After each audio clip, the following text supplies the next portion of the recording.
पहलगाम आतंकी हमले के बाद से अब सिर्फ पाकिस्तान ही नहीं, दुनिया भी आशंकित है कि भारत कैसे अब पलटवार करेगा, क्या क्या रणनीति में शामिल होता है। रिटायर्ड कर्नल उत्कर्ष राठौर इस वक्त हमारे साथ मौजूद हैं। Sir welcome. Thank you. सबसे अहम बात यह है कि सर लगातार एक अरसे से आतंकवाद से हिंदुस्तान जंग लड़ता रहा है, क्या वजह आपको लग रही है कि अब तक जड़ से खत्म नहीं हो पा रहा? आप सही कहते हैं कि हिंदुस्तान पिछले 35 सालों से जेएनके के अंदर, जम्मू कश्मीर के अंदर पाक समर्थित आतंकवाद से लड़ रहा है। बिल्कुल। इसके बीच में हमने हज़ारों सिविलियन जानें गंवाई हैं, हज़ारों सिक्योरिटी फोर्सेस की जानें गंवाई हैं और ये सिलसिला जारी है। तो कहीं ना कहीं इसमें लगता है कि हमारी अप्रोच में कुछ कमी रह गई है, जिसके वजह से पाकिस्तान इस बात को नहीं समझ पाया है या पाकिस्तान को हम बाध्य नहीं कर पाए हैं कि वो प्रॉक्सी वॉर बंद करे। किस तरह की कमी आप महसूस करते हैं? To the point. पाकिस्तान के अंदर एक संदेश नहीं जा पाता है कि पाकिस्तान को लगे कि जो वो कर रहा है और उसका जो प्रतिफल होगा या रिजल्ट होगा या उसका नुकसान पाकिस्तान को होगा इतना बड़ा होगा कि पाकिस्तान उसे बर्दाश्त नहीं कर पाएगा। दुनिया में बड़े कम मुल्क होते हैं जो इकोनॉमिक प्रोग्रेस को अपना आधार मानते हैं, प्रायोरिटी मानते हैं। पाकिस्तान एक रोग स्टेट है, वहाँ इकोनॉमिक प्रोग्रेस को ज़्यादा तरजीह नहीं दी जाती है, क्योंकि उनके जो रूलर्स हैं उनका पास टाइम है कटोरा लेके भीख मांगना। ये नेशनल सिंबल बन गया है पाकिस्तान का, भीख का कटोरा। तो पाकिस्तान को आप ये नहीं कह सकते कि तुम्हारी जीडीपी गिर जाएगी, तुम्हारी आर्थिक प्रगति रुक जाएगी, उससे वो एक्सेप्टेबल है उनको।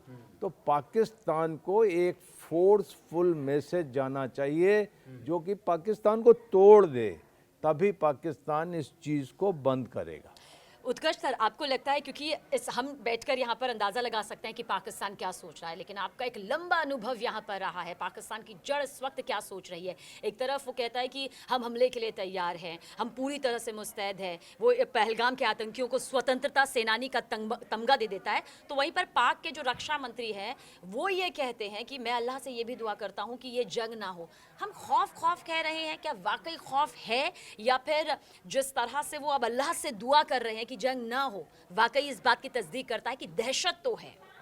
देखिए, पाकिस्तान ने पहलगाम किया और पहलगाम को अगर आप देखें, अब साथ ये परतें खुल रही हैं कि पाकिस्तान के सेना अध्यक्ष जनरल असीम मुनीर 16 अप्रैल को एक बयान देते हैं, 2 नेशन थ्योरी, हिंदू और ये सारी चीज़ें वो कहते हैं, कश्मीर हमारी गले की जुगलर वेन है, और 6 दिन के बाद अटैक हो जाता है। तो ये ग्रीन सिग्नल तो पाकिस्तान की आर्मी आईएसआई से आया है।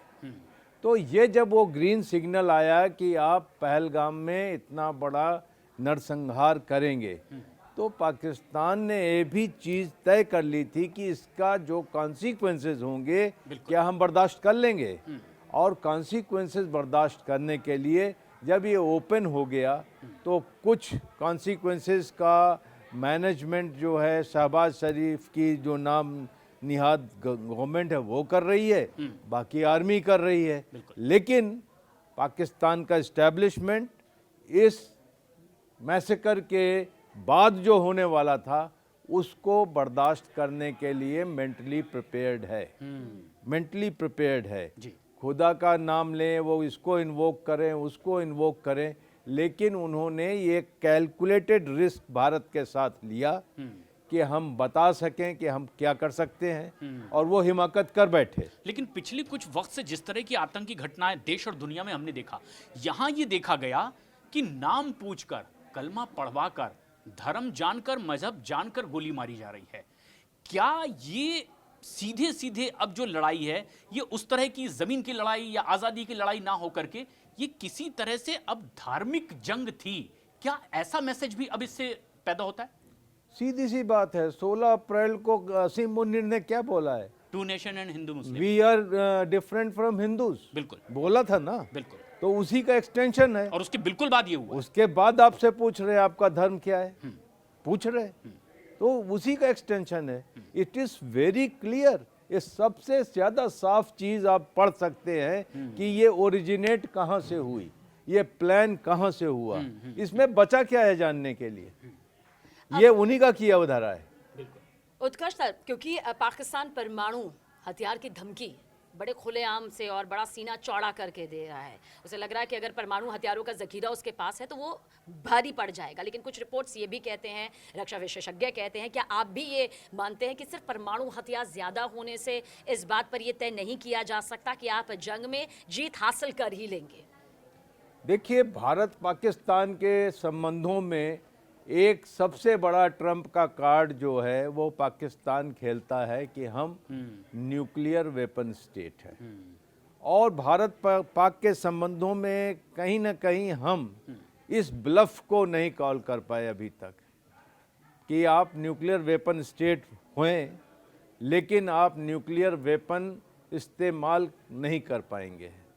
वो एक चीज़ जो है, ये भ्रम तोड़ना पड़ेगा, ये डर तोड़ना पड़ेगा, और पाकिस्तान के लीडर्स को ये बताना पड़ेगा कि न्यूक्लियर वेपन्स जो आपके पास हैं वो भारत को धमकी ना दें। वो जिस भी साइलो में रखे हैं वो वहीं पड़े रहेंगे, जंग खत्म भी हो जाएगी, पाकिस्तान टूट भी जाएगा, पाकिस्तान का वजूद भी मिट जाएगा, और ये न्यूक्लियर वेपन इस्तेमाल नहीं होंगे। ये चीज़ बताने की ज़रूरत है, क्योंकि पाकिस्तान एक पहली स्टेट है जो कि शुरुआत होता है चपरासी से लेकर के प्राइम मिनिस्टर तक, हर आदमी न्यूक्लियर वेपन की धमकी देता है। आप देख रहे हैं किस तरीके से धमकियां उछल रही हैं, मरियम नवाज भी दे रही हैं, वो एक उधर में मोहतरमा हैं वो भी धमकी दे रही, जिसका मन में आता है न्यूक्लियर वेपन लेके और इसके पहले भी पाकिस्तान आजमा कर देख चुका है, भारत से जंग कर चुका है। कारगिल की बरसी पर हम हैं, और उसमें क्या हशर किया है पाकिस्तान का भारत ने, वो भी पूरी दुनिया जानती है। बावजूद इसके आपका लंबे अरसे तक का तजुर्बा रहा है जम्मू कश्मीर में, किस तरह से पाकिस्तान की नापाक मंसूबों से एंट्री होती रही और भारत में इस तरह की हरकतें करने की कोशिश होती रही। अब सबसे बड़ा सवाल है, जनता में बहुत ज़्यादा आक्रोश है, जनता कुछ टेक्निकल चीज़ें भी समझना चाहती कि आखिर ऐसी क्या वजह है कि हमारी ताकत कई गुना ज़्यादा होने के बावजूद हम हमला नहीं कर रहे। आप सही कहते हैं कि कारगिल की बरसी इसी मई महीने में, बिल्कुल, और 1999 के बाद आज हम 26 साल हो गए हैं। ये आप देखिए, पाकिस्तान का 20 साल के बाद एक वॉर जरूर होता है भारत से, तो ये लग रहा है कि वो समय काल आ गया है कि पाकिस्तान का भारत से युद्ध होगा। ठीक है, अभी क्या चीज़ हम नहीं कर पाते वो ये है कि भारत की प्राथमिकताएं बड़ी हैं। भारत चाहता है कि हम किसी तरीके से इकोनॉमिक प्रोग्रेस करें, देश को आगे ले जाएं, और एक हमारे बाजू में रोग स्टेट है, एक और बन रही है, बहुत जल्दी उसका भी आपको पूर्व में देखने को मिलेगा, जो कि आपको रोकना चाहती है। लेकिन सब्र की एक सीमा होती है, और पहलगाम के बाद मैं समझता हूँ कि पाकिस्तान ने वो लाइन क्रॉस कर दी है, वो लक्ष्मण रेखा पाकिस्तान ने क्रॉस कर दी है। अब आप भारत की लीडरशिप से मैं यही कहूँगा कि आप सेंसेक्स का ग्राफ ना देखें, जीडीपी के बारे में चिंता ना करें, जो एक आपके साइड में एक कांटा लगा हुआ है इसे निकालना ज़रूरी है, नहीं तो ये पूरी हिस्ट्री में आपके साथ साथ चलेगा और आपको इसी तरीके से परेशान करेगा। पहलगाम को आप एक बेंचमार्क माने कि इसके बाद आतंकवाद अब और नहीं। एक सशक्त राष्ट्र वही होता है जो कि विश्व को एक सख्त संदेश दे कि हम अपनी आर्थिक प्रगति में घाटा उठाने को तैयार हैं, नुकसान उठाने को तैयार हैं, लेकिन राष्ट्र की इज्जत, राष्ट्र की एकता, उस पर हम बर्दाश्त नहीं करेंगे। ये पहलगाम भारत की अस्मिता पर एक चोट है और इसके लिए कोई भी नुकसान बहुत छोटा है। इसे उठाना चाहिए और ज़रूर उठाना चाहिए। सर, आपको लगता है पाकिस्तान जो इतना उछल रहा है वो सिर्फ अपने दम पर तो नहीं उछल रहा होगा? महंगाई चरम पर, भ्रष्टाचार चरम पर, राजनीतिक हलचल वहां पर वक्त वक्त पर सामने आती रही है, बड़े स्तर की सामने आती है। बलूच से अभी वो सामना कर रहा है, सालों से कर रहा है, अभी तो बहुत ज्यादा बढ़ गया है। क्योंकि पाकिस्तान अगर परमाणु हथियार की धमकी बार बार देता है तो तुर्की उसका साथ देने को तैयार हो जाता है, चीन से उसे पीछे के दरवाजे से मदद मिलनी शुरू हो जाती है। क्या आपको लगता है युद्ध की स्थिति यहाँ पर अगर बनती है तो क्या वाकई अब आर पार की लड़ाई एकमात्र रास्ता युद्ध है? मतलब कभी ऐसा हो सकता है कि अचानक से हम ये खबर पढ़ रहे हो कि अब युद्ध जैसी स्थिति नहीं बल्कि वो स्थिति आ गई है, आएगी या फिर होनी चाहिए या नहीं होनी चाहिए? अनुभव से बताइएगा सर। भारत के साथ अगर पाकिस्तान का युद्ध होता है तो कौन से देश पाकिस्तान के साथ खड़े होंगे?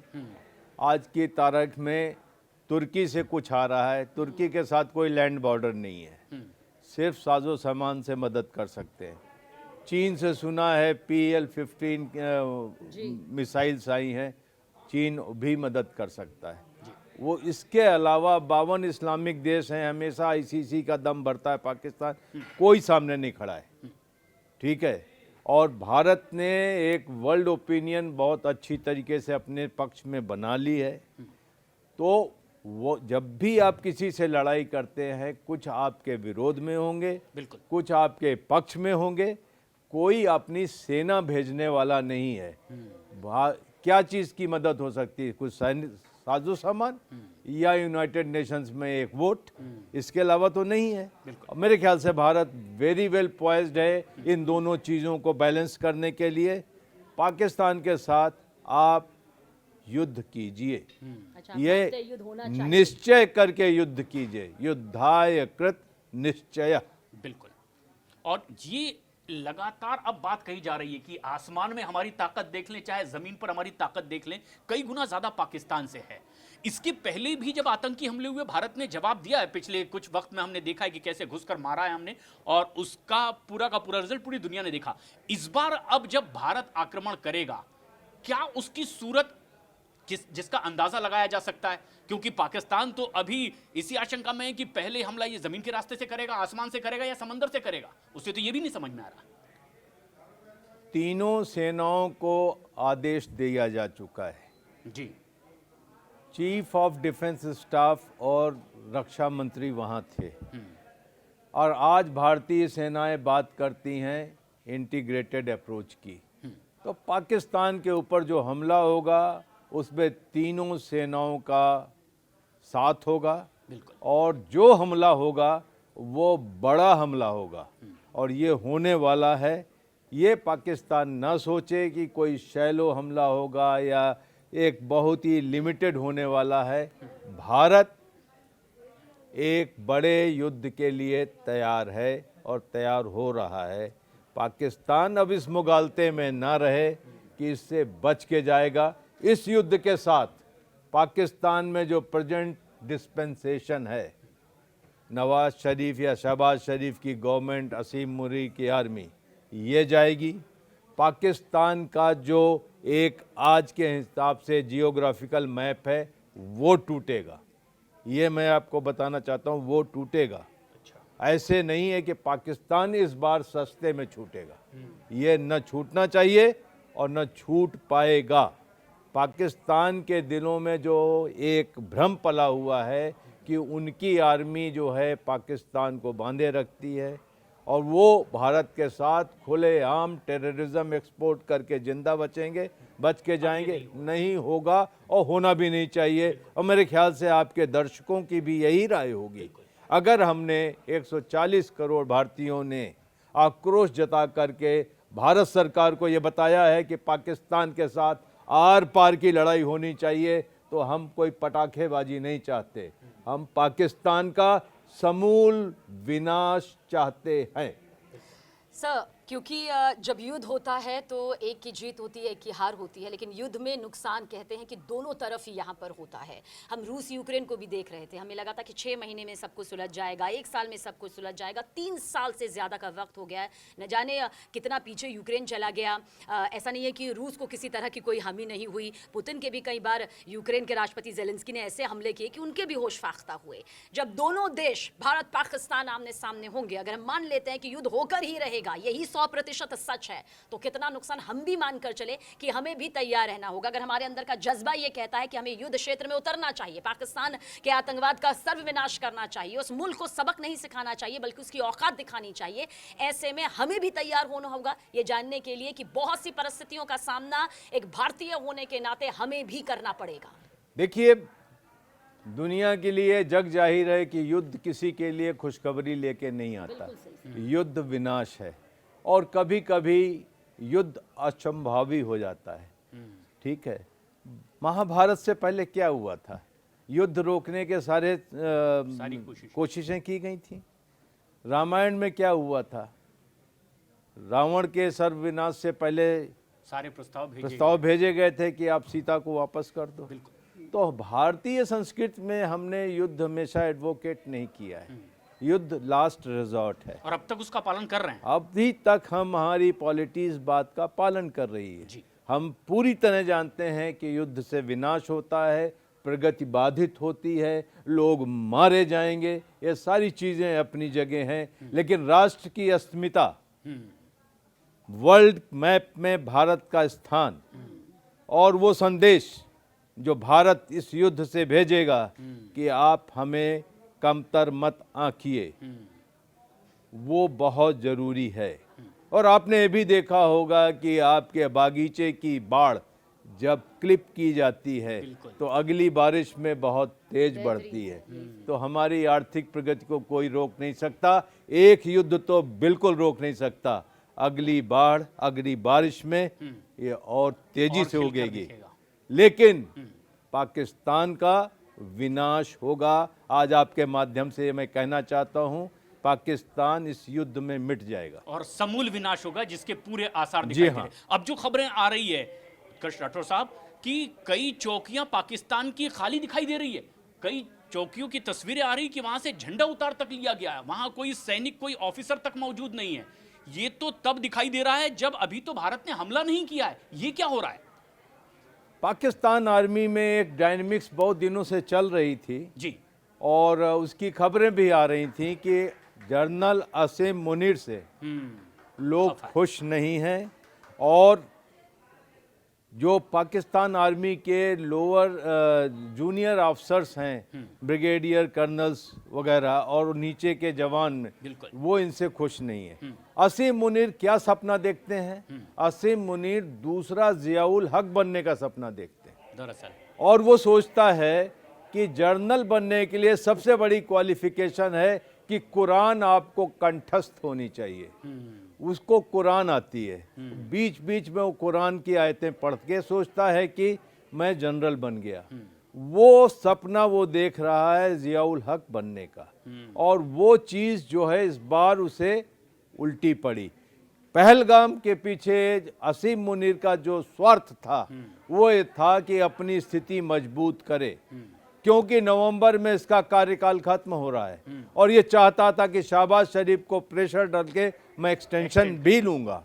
ठीक है, और पाकिस्तान की आर्मी के अंदर उसके अपने खिलाफ उठते हुए असंतोष को दबाने के लिए उसने ये करवाया है। और लगातार इस्तीफे क्या है, इसी की वानगी है। यस, अभी ये जो चीजें आप देख रहे हैं, लोग छोड़ के जा रहे हैं चौकियां, और अभी आप देखेंगे जिस दिन भारत का ब्रह्मास्त्र उठेगा उस दिन आप पाकिस्तान की आर्मी का सही शौर्य और सही स्वरूप देखेंगे। वही शौर्य और वही स्वरूप जो 1971 में ढाका में दिखाया था। 16 दिसंबर 1971 93,000 लोगों ने आत्मसमर्पण किया था। वो एक बार फिर से पटकथा लिखी जा चुकी है और आपके सामने वो आएगा। तो अब पाकिस्तान का अंत पूरी तरह से खंड खंड, अब सिर्फ आतंक पर प्रहार नहीं बल्कि पूरा हिसाब होगा। जी हाँ। और ये एक सबसे अहम बात भी रही। रिटायर्ड कर्नल उत्कर्ष राठौर साहब, आप हमारे स्टूडियो में आए, दर्शकों तक बहुत अहम और बेशकीमती जानकारी आपके जरिए पहुंची। बहुत बहुत धन्यवाद आपका। धन्यवाद बहुत धन्यवाद बहुत धन्यवाद।